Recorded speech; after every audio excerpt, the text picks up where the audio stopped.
আমি এখন যাচ্ছি খাজুরাহোতে।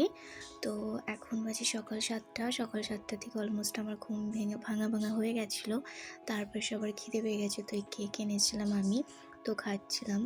কেক-টেক খাওয়ার পর বাইরের ভিউটা দেখো, জাস্ট ওয়াও!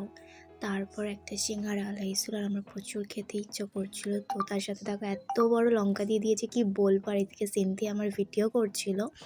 তো তার কিছুক্ষণ পর কিছু ছোলার এসেছিলো, তো ওটাও আমি কিনেছিলাম, কারণ আমার যেটা দেখতে ইচ্ছে সেটাই খেতে ইচ্ছে করছিল। তো ফাইনালি আমি নামলাম মাহোবাতে, যেখান থেকে নেক্সট ট্রেন ধরে দেন আমি খাজুরাতে যাব। দেখো প্ল্যাটফর্ম পুরো ফাঁকা। আমাদের ট্রেনটা ঢোকার কথা ছিল 12টায়, সেখানে ঢুকেছে 11:30টায়।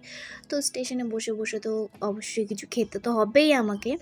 তো কিছু কমলা লেবু এনেছিলাম, তো ওটাই বসে খাচ্ছিলাম। তার কিছুক্ষণ পর আমাদের সবার প্রচুর খিদে পেয়েছিল, কারণ সেই সকালে খেয়েছিলাম, তারপর আর খাইনি আমরা।